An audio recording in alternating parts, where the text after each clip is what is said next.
उड़ीसा के पुरी में स्थित जगन्नाथ मंदिर भारत के 4 पवित्र धामों में से एक है, जहां हर साल आषाढ़ माह में भव्य रथ यात्रा का आयोजन होता है।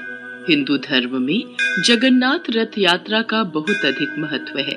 जगन्नाथ मंदिर में भगवान जगन्नाथ विराजमान हैं, जो कि श्री हरि विष्णु के अवतार श्री कृष्ण का ही रूप माने जाते हैं। जगन्नाथ का अर्थ होता है जगत के नाथ। आषाढ़ मास की द्वितीय तिथि को ये रथ यात्रा शुरू होती है और शुक्ल पक्ष के 11वें दिन भगवान की वापसी के साथ इस यात्रा का समापन होता है। भगवान जगन्नाथ के मंदिर से जुड़ी एक पौराणिक कथा के अनुसार मध्य भारत में इंद्रद्युम्न नाम के एक राजा रहते थे। उनकी राजधानी का नाम अवंती था। वो भगवान विष्णु के बहुत बड़े भक्त थे और हमेशा भगवान विष्णु के दर्शन के लिए इच्छुक रहते थे। एक बार एक ऋषि घूमते हुए उनके महल में आ पहुंचे और राजा से बोले, राजन, उड़ीसा में भगवान विष्णु के भव्य रूप नील माधव को पूजा जाता है, लेकिन वो जगह उड़ीसा के कौन से हिस्से में है, ये आपको पता लगाना पड़ेगा। क्या आप सत्य कह रहे हैं ऋषि श्रेष्ठ? ये सुनकर तो मेरा मन भगवान विष्णु के दर्शनों को लालायित हो गया है। राजा इंद्रद्युम्न अत्यंत आनंदित हो उठे और तुरंत महल के मुख्य पुजारी के भाई विद्यापति को आदेश दिया कि वो उड़ीसा जाकर नील माधव की खोज करे। राजा के आदेश अनुसार विद्यापति ओडिशा भ्रमण करने निकल पड़े। बड़ी ही लंबी यात्रा के बाद जब विद्यापति ओडिशा पहुंचे, तब उन्हें कुछ गुप्तचरों के माध्यम से पता चलता है कि सबरों के मुखिया विश्ववासु एक गुप्त गुफा के अंदर नील माधव की पूजा करते हैं। विद्यापति विश्वासु के पास गए और बोले, महाशय, कृपा करके आप मुझे देव पूजा का स्थान दिखा दीजिए। मैं विश्वास के साथ यहाँ आया हूँ। नहीं नहीं, मैं तुम्हें उस स्थान पर नहीं ले जा सकता। मुझे माफ करो। अब मैं क्या करूं? यदि ऐसे ही वापस गया तो महाराज को क्या जवाब दूंगा? मुझे कोई और रास्ता ढूंढना होगा। विद्यापति उसी गांव में रुक गया। कुछ ही दिनों में विद्यापति को विश्ववासु की बेटी ललिता से प्यार हो गया और दोनों ने शादी भी कर ली। शादी के कुछ दिन बाद विद्यापति ने अपनी पत्नी से कहा, ललिता, सुनो, क्या तुम नील माधव की सिर्फ एक झलक दिखाने के लिए अपने पिता से कह सकती हो? तुम्हारे पिता तुम्हारी बात नहीं टालेंगे। ठीक है, पिताजी को आने दो, मैं बात कर लूंगी। ललिता अपने पिता से बात करती है। ठीक है, पर मेरी एक शर्त है। विद्यापति मेरे साथ आंखों पर पट्टी बांध कर जाएगा। विद्यापति शर्त मान लेता है, पर वो बड़ी ही चालाकी से अपने साथ कुछ सरसों के दाने ले जाता है और गुप्त गुफा तक पहुंचने के रास्ते को याद रखने के लिए रास्ते में सरसों के दाने गिराते हुए जाता है। गुप्त गुफा में पहुंचने के बाद जब विद्यापति ने नील माधव की दिव्य छवि को देखा, तब वो उन्हें देखता ही रह गया। गुप्त गुफा से लौटकर विद्यापति ने राजा इंद्रद्युम्न को सब कुछ बताया। तब राजा इंद्रद्युम्न भी अपने प्यारे भगवान के दर्शन के लिए तुरंत निकल पड़े। लेकिन जब राजा इंद्रद्युम्न विद्यापति के साथ गुप्त गुफा में पहुंचे, तब उन्हें वहां कुछ नहीं दिखा। नील माधव अंतर्धान हो चुके थे। यहाँ पर तो कुछ भी नहीं है। प्रभु कहाँ गए? महाराज, मैंने यही उनके दर्शन किए थे, पर अब वो यहाँ से अंतर्ध्यान हो गए हैं। राजा इंद्रद्युम्न निराश होकर महल में लौट आए। उसी रात उनके सपने में भगवान विष्णु आए और बोले, राजन, तुम पुरी के समुद्र तट पर जाओ। वहाँ तुम्हें एक लकड़ी का लट्ठा मिलेगा जो पानी में तैर रहा होगा। उसे लेकर आओ और उस लकड़ी से मूर्ति का निर्माण करो।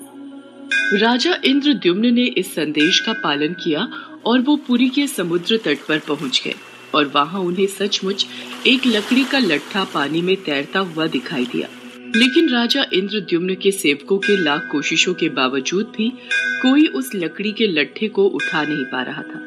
अंत में कबीले के सरदार विश्ववासु की सहायता से उस लकड़ी के लट्ठे को महल में लाया गया, परंतु उस लकड़ी के लट्ठे से कोई भी कारीगर नील माधव की छवि तराश नहीं पा रहे थे।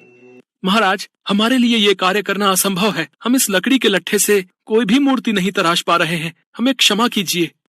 जब इस काम को करना नामुमकिन हो गया, तब भगवान विष्णु ने फिर से राजा के सपने में दर्शन दिए और कहा, राजन, तुम देवताओं के शिल्पकार विश्वकर्मा की आराधना करो।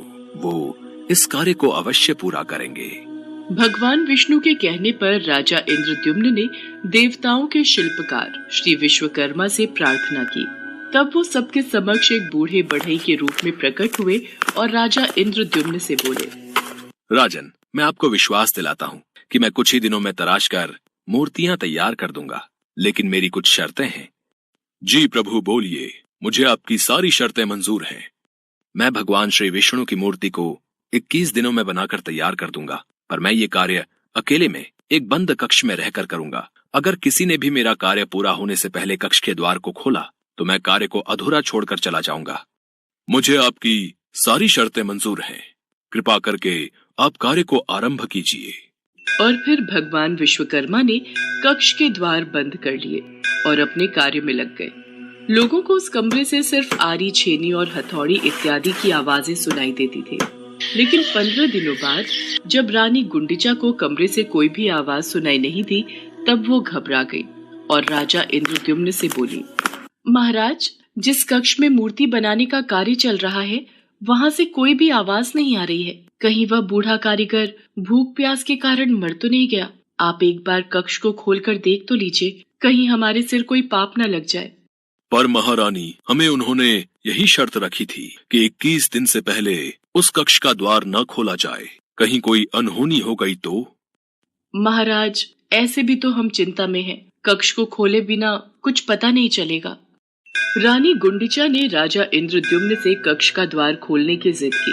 आखिर में कक्ष के द्वार को खोला गया और राजा इंद्रद्युम्न के ऐसा करते ही वो बूढ़ा कारीगर बने भगवान विश्वकर्मा गायब हो गए और अपने पीछे आधी बनी 3 मूर्ति छोड़ गए। राजा इंद्रद्युम्न को इस बात से बहुत दुख पहुंचता है कि उन्होंने विश्वकर्मा की बात को नहीं माना और शर्त के नियम तोड़ दिए।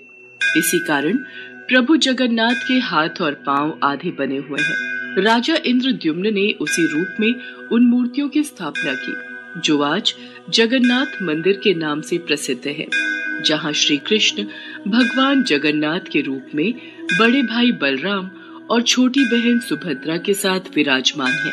प्रभु जगन्नाथ को भी बुखार होता है, उनको भी दवाई दी जाती है। कभी कभी वो ठीक हो जाते हैं, पर कभी कभी नहीं। उनका पुनर्जन्म होता है जिसे नव कलेवर कहा जाता है, जो हर 8 साल, 12 साल और 19 साल में एक बार होता है।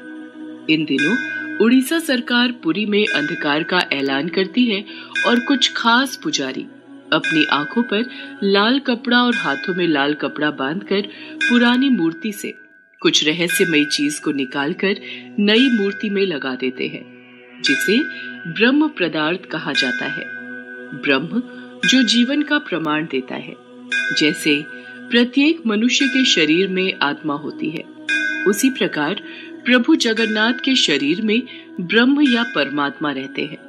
यही कारण है कि प्रभु जगन्नाथ दुनिया के एकमात्र जीवित ठाकुर जी हैं, जो भक्तों की पुकार सुनते हैं, समझते हैं और उनकी इच्छाओं को पूरा करते हैं। श्री जगन्नाथ मंदिर के ऊपर स्थापित लाल ध्वज सदैव हवा की विपरीत दिशा में लहराता है।